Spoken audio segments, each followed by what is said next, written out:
picking is Witch Child, and this is by Celia, Rees. So, a spellbinding diary of a teenage girl who escapes prosecution as a witch, only to find new intolerance to Puritan settlement. Enter the world of young Mary Newberry, a world where simply being different can cost her her life. Hidden until now in the pages of her diary, Mary's startling story begins in 1659, the year her beloved grandmother is hung in the public square as a witch. Mary narrowly escapes a similar fate, only to find intolerance and new danger amongst the Puritans in a new world. How long can she hide her true identity? Will she ever find a place where her healing powers will not be feared? So this is a really, really nice, interesting book. It's got horrible moments in it and it's really sad, but at the same time it's written so well. And I read it a very long time ago when I was younger, and it stuck with me. It's a book that I really, really like. And it's such a horrible thing that back in the day, women that weren't even witches, I mean not all witches are bad anyway, but a lot of witches were like thrown into like the river, and it was like, if you drown then you're not a witch, if you live then you are a witch. And it's like, well, I'm sorry, but that's just a horrible thing to do.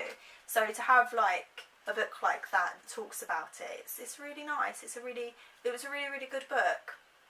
So the next one is The Wicked Deep, and this is by Shea, Ernshaw.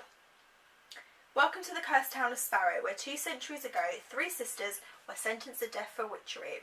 Stones were tied to their ankles and they were drowned in the deep waters surrounding the town. Now for a brief time each summer the sisters return, stealing the bodies of 3 weak-hearted girls so they may seek their revenge, lowering boys into the harbour and pulling them under.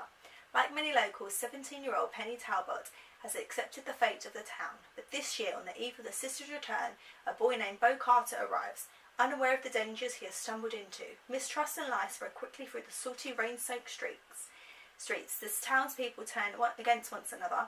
Penny and Beau suspect each other of hiding secrets, and death comes swiftly to those who cannot resist the call of the sisters. That was such a good book. I reviewed that this year, back in March. And it was, honestly, it was a really, really good book. I really enjoyed reading it. Again, it had the history element like Witch Child does, but it also had a modern day spin, so you can actually like relate to it and understand more. The next book that I'm picking is Witchfinder. I haven't read this book yet, but it's been on my to be read list for ages. It's up on my bookshelf as well. So this one, London 1880. In the slums of Spitalfields, apprentice blacksmith Luke is facing initiation into the Maleficarum, the fearsome brotherhood dedicated to hunting and killing witches. Luke's final test is to pick a name at random from the Book of Witches, a name he must track down and kill within a month, or face death himself. Luke knows that tonight will change his life forever, but when he picks out 17-year-old Rosa Greenwood, Luke has no idea that the task will be harder than he could ever imagine. So this is a really good idea for a book as well. Again, it's back into the past, but again, it's still got like the witches in it, but it's kind of like, I don't know yet if witches are accepted in that time, but yeah, it seems like it's going to be an interesting book, and one day hopefully we'll read it. Okay, the next one is Born Wicked, and this is by Jessica Spotswood. Everyone knows Kate Callahill, and her sisters are eccentric, too pretty, too reclusive, and far too educated for their own good. But the truth is even worse, they're witches. And if their secret is discovered by the priests of the Brotherhood, it would be an asylum, or a prison ship, or an early grave. Before her mother died, Kate promised to protect her sisters, but with only 6 months left to choose between marriage and the sisterhood, she might not be able to keep her word, especially after she finds her mother's diary, uncovering the secrets that could spell the family's destruction. Desperate to find the alternatives to the fate, Kate starts scoring banned books and questioning rebellious new friends, all while juggling tea parties and shocking marriage proposals. So that's a really good book again. It's back in the past, but it's also at a time when women had to marry a man with money, and they had to marry a woman that was socially respectable. So this is about 3 sisters, and the eldest sister, one of the sisters, she has to try and protect her sisters. Again, I read this such a long time ago that I remember it being a really good book, but I never read the next one. The next one is Once a Witch, and this is by Carolyn Macullough. Your daughter will be one of the most powerful we have ever seen in this family. She will be a beacon for us all. Tamsin Green comes from a long line of witches, and on the day she was born, her grandmother proclaimed she would be one of the most talented among them. But Tamsin's magic never showed up. Now 17 years later, she spends most of her time at a boarding school in Manhattan where she can at least pretend to be normal. But during the summer, she's forced to return home and work at the family's bookshop and magic store. One night, a handsome young professor from New York University arrives at the shop and mistakes her for her extremely talented older sister. For once, it's Tamsin who's being looked at with a woo and admiration, and before she can stop herself, she agrees to find a family heirloom that was lost more than a century ago. But the search and the stranger proved to be more sinister than they first appeared, ultimately sending her on a treasure hunt through time that will unlock the secret of her true identity, unearth the past of her sins of her family, and unleash the power so strong and vengeful it could destroy them all. Ooh, sounds good.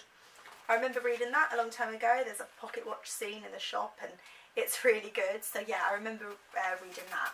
Okay, the next one is Beautiful Creatures, and this is by Garcia. So Lena Duncan Dutchins is unlike anyone in the small southern town of Gatlin had ever seen, and she's struggling to console her power, and a curse that has haunted her family for generations. But even within the overgrown gardens, murky swamps and crumbling graveyards of the forgotten South, a secret cannot stay hidden forever.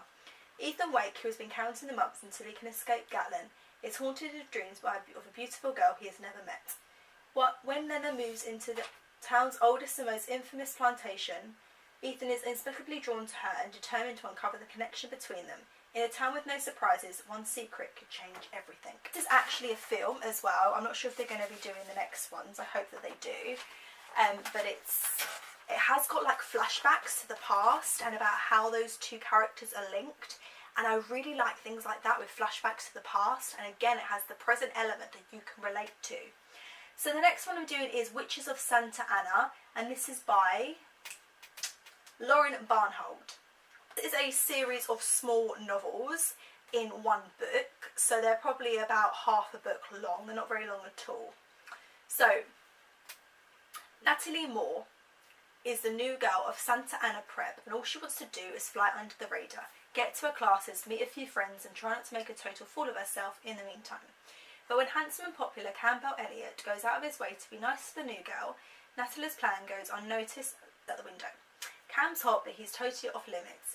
Rainey Marston is the most popular and meanest girl in school. She's had her eyes on him ever since the summer, and Rainey doesn't like competition.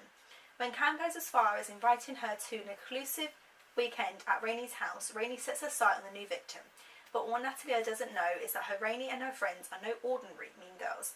They have powers most people can only dream of, and nobody will stand in the way of what they want. And what Rainey wants is Campbell. The Witches of Santa Ana series is novels proving that how far true love will go, and that nothing, not even the purest evil, can change your destiny. It's a really good book, by the way, like really good book series. Because it's like short books within one, you feel like you're reading one really long book, but it's got lots of different bits in it. It's kind of cool. It's kind of strange like that. I didn't actually realise that there were small books because I got so engrossed with them. I was like, next one, next one, next one. So it's really good. Okay, the next one is Hex Hall, and this is by Rachel Hawkins. 3 years ago, Sophie Mercer discovered she was a witch. It's gotten her into a few scrapes. Her non-gifted mother has been as supportive as possible, consulting Sophie's estranged father, an exclusive European warlord, only when necessary. But when she attracts too much attention at prom, it's her daddy decides her punishment, and it's exiled to Hex Hall. But there's things going on at Hex Hall. So there's 3 girls, and there's this murder going on. So she's got the mean girls, she's got this murder that's happening, she's got ghosts, she's got witches around her. Her roommate is a vampire, and she's #1 suspect, and she's trying to uncover what's happened, all while learning how to use her magical powers. And there's 3 books and a spin-off, and it's honestly such a good series. It's one of my favourites. I've read it so many times. And finally, Harry Potter. I'm not picking Harry Potter and the Philosopher's Stone because it's the one that I'm picking. I'm just picking Harry Potter and the Philosopher's Stone because it's the first book of the series. And obviously Harry Potter, you can't get more witchy and wizardy than Harry Potter. So just a brief synopsis of it for those of you that don't know about Harry Potter and have never read it. Harry Potter doesn't know this, but he is a wizard, and his parents were killed by the Lord Voldemort, and it's basically about him going to a new school called Hogwarts, and he's finally got a chance to have friends and to live a good life. And throughout the series, he uncovers secrets about Voldemort, how he killed his parents, that he killed his parents, that he survived and ended up destroying Lord Voldemort. But Lord Voldemort is on his way. There's things about his family, there's things about his friends, and it's all just really, really good. So that is the end of my Creatures of the Night series. I hope you enjoyed the videos. Like always, please comment down below whether you like the books, you've read them, you want to, and any other books that go with this series. And if you have any ideas of any videos that you'd like me to do, again, let me know in the comments section below. Again, thank you very much for watching this series. I really hope you enjoyed it, and I will see you guys soon. Bye!